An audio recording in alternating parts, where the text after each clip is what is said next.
Bien, en este grupo que Jesús fue preparándose, porque vuelvo a repetir un poquito el esquema, ¿no? ¿Cómo demuestro yo que Jesús realmente fundó una iglesia? Bueno, lo demuestro primero porque Cristo tenía conciencia, no fue un loco que llegó aquí y que fue aprendiendo, como dicen algunos teólogos, fue aprendiendo y descubriendo y él mismo se sorprendía y de repente se daba cuenta que tenía que hacer esto y lo otro. No, eso no es verdad. Jesús, claro, esto yo necesitaría más tiempo para demostrárselo con textos, pero hay suficientes pruebas bíblicas y también testimonios históricos que demuestran que Jesús sabía quién era y qué iba a hacer, y que para eso necesitaba un grupo, porque no iba a morir lo que él creó, no iba a morir cuando él muriese, es decir, no iba a acabar aquella misión cuando él muriese. Y por eso fue formando un grupo en torno a él, para que entendieran esa misión, la fuesen asimilando y la continuaran. Esa misión que además, les he repetido, viene desde antiguo, viene desde el pueblo de Israel, pero que Jesús lleva a su plenitud y que además le da una novedad que viene de su Pascua. Pascua que los cristianos asimilan y hacen suya a través de los sacramentos de iniciación cristiana. Este es el esquema que hay que repetir y repetir hasta que se nos vaya quedando. ¿Sí? Tenía conciencia, sabía su misión. Para realizar esa misión fue configurando un grupo en torno a él. Ese grupo se constituyó fundamentalmente en referencia a él, era el centro, había una conciencia además de que el tiempo estaba cumplido, esto se llama conciencia escatológica, de que el momento era ya, de que se había llegado al momento culmen de la historia, y ese momento culmen se inaugura con la Pascua, la muerte y resurrección de Cristo. Pentecostés tiene muchísima importancia, porque Pentecostés es la presentación en público de ese grupo ya constituido como iglesia desde la Pascua. Pentecostés es además el momento en que la iglesia queda llena del Espíritu Santo para poder realizar esa tarea que el Señor le encomienda. Pentecostés además es el momento en que aquel grupo que se había constituido en torno a Jesús toma conciencia de su llamado universal. Por eso Pentecostés es como la antítesis de Babel. En Babel, ¿recuerdan Babel, Karina? ¿Cuál es el pasaje de Babel? Muy bien, es cuando van a construir una torre y todos hablaban el mismo idioma, pero por su soberbia Dios les castiga y empiezan a hablar distintos idiomas y ya no se entienden. Y por eso no pueden continuar con la torre de Babel. En Pentecostés es al revés. Son de distintos pueblos, partos, medos, elamitas, fenicios, sirios. Hablan distintos idiomas y todos se entienden a los apóstoles. Porque hablan el idioma del amor, el idioma del Espíritu Santo. Pentecostés es la antítesis de Babel. Y es el momento en que la iglesia, que ya ha sido reunida en torno a Cristo, que ha recibido la nueva alianza en la muerte y resurrección de Cristo, recibe también la plenitud del Espíritu Santo para presentarse ante el mundo como el germen, la semilla de salvación universal. Ahí es Pentecostés. Pero hay una característica en este grupo que funda Jesús y que llamamos iglesia, porque es un pueblo nuevo, un pueblo sacerdotal, como dice la primera carta de San Pedro, ¿verdad? Ese pueblo sacerdotal, ese pueblo elegido por el Señor para continuar la misión salvadora de Cristo en el mundo, está constituido sobre 12 pilares, que es algo que repiten muchos textos de la Escritura. Ahí tienen, por ejemplo, Mateo 19, 28, ahí tienen también Apocalipsis 21, 21:14, perdón, o Hechos de los Apóstoles 1:21, los 12 pilares, ¿no?, de la Iglesia. Primero, la importancia que tienen los apóstoles es fundamental.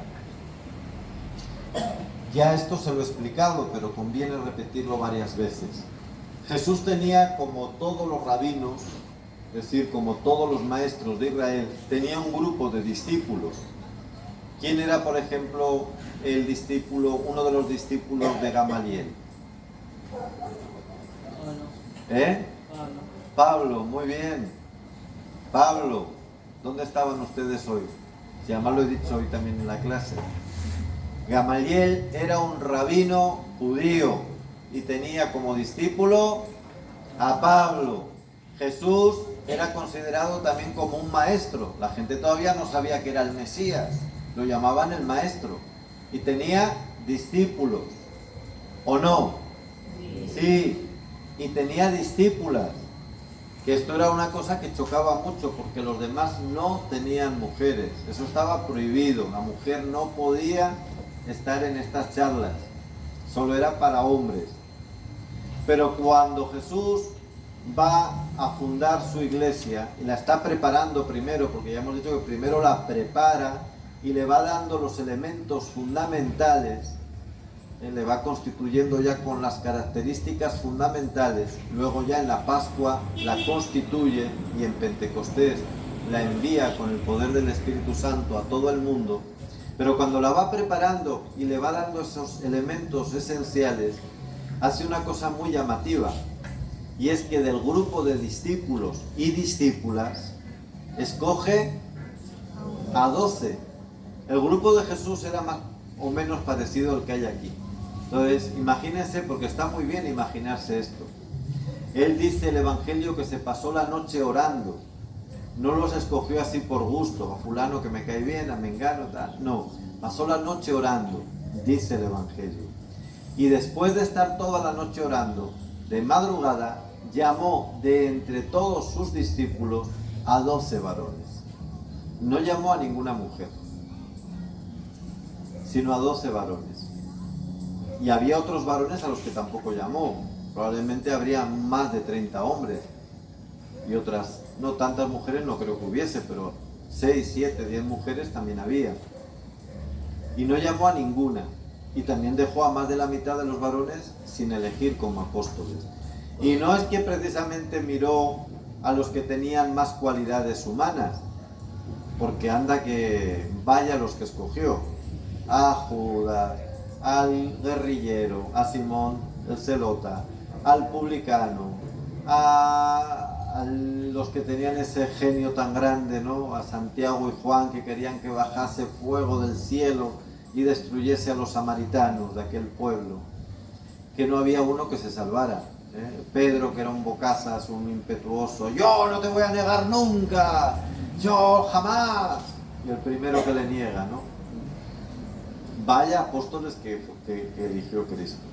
Así que no fue tampoco mirando las cualidades humanas, tampoco.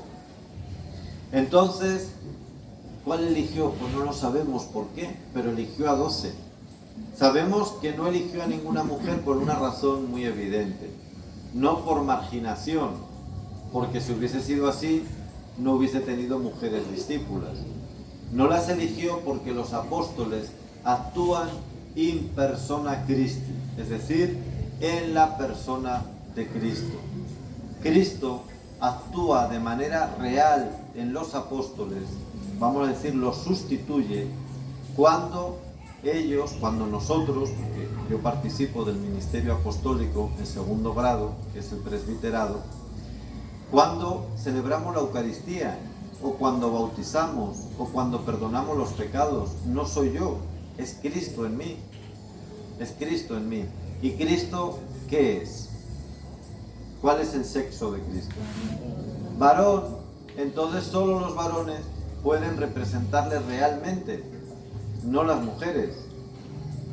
Esta es la razón, no hay otra razón, y tiene además mucho sentido, porque la Iglesia siempre cree en lo real. Es decir, la representación de los ministros ordenados no es una representación simbólica, figurativa, metafórica, es una representación real. Representamos a Cristo realmente. Él toma nuestra persona y si Él es varón, solo los varones pueden representarle realmente. Pero hay otra cosa muy importante, Él escoge a 12 y no a 13, ni a 15, ni a 8. ¿Por qué 12? 12 tribus. Porque el número 12, saben que el simbolismo de los números es muy importante en la Biblia. Es la perfección en el servicio, en la dirección, en la responsabilidad, es decir, en los cargos de responsabilidad. Por eso hay 12 patriarcas, hay 12 tribus. El número 12 se repite bastante en estas cosas, ¿no?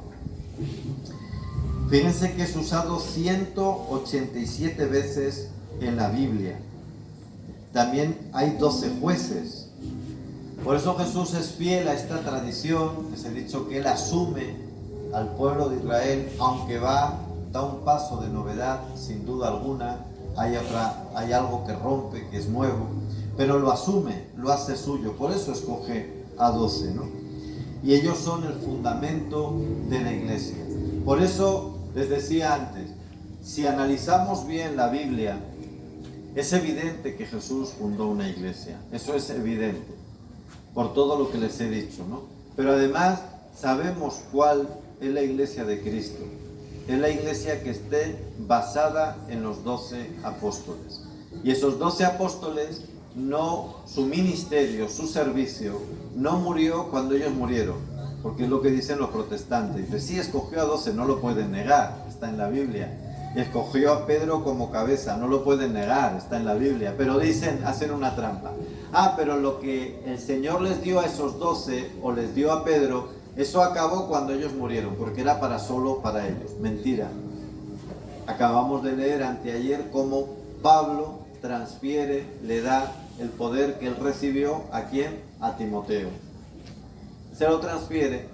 Recuerda, le dice Pablo, recuerda, aviva en ti el don que recibiste por la imposición de las manos. ¿Qué don? Pues el don de la apostolicidad, del ministerio apostólico. Y a estos 12 Jesús les da el poder de atar y desatar, que a nosotros no nos dice mucho, pero para un judío atar y desatar era autoridad sobre las cosas divinas. Atar y desatar es prácticamente tener la máxima autoridad sobre las cuestiones de fe. O cuando dice, por ejemplo, Juan 20, 21 al 23, dice el Evangelio, que Jesús les dio a sus apóstoles el Espíritu Santo y después les dice, lo que ustedes perdonen en la tierra, perdonado en el cielo, y lo que ustedes no perdonen.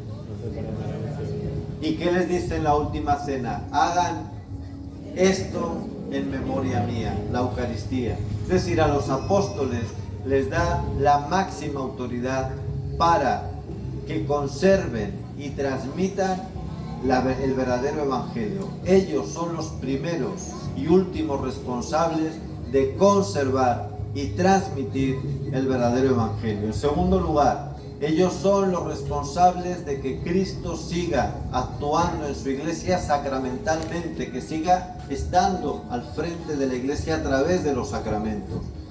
Y por eso son los únicos que pueden presidir y celebrar los sacramentos. Y en tercer lugar, les pone también como padres al frente de la comunidad para que sean vínculos de comunión, para que disciernan los distintos carismas, para que la iglesia siga siendo una. Esta es la importancia de los 12 apóstoles, que repito, estos poderes no murieron con ellos, se transmiten por la imposición de las manos. Y esta transmisión se llama, Cristina, muy bien, sucesión apostólica. ¿Cómo se llama? Sucesión apostólica. ¿Y cuándo terminó la sucesión apostólica, Fanny? Exacto, nunca, porque sigue hasta hoy.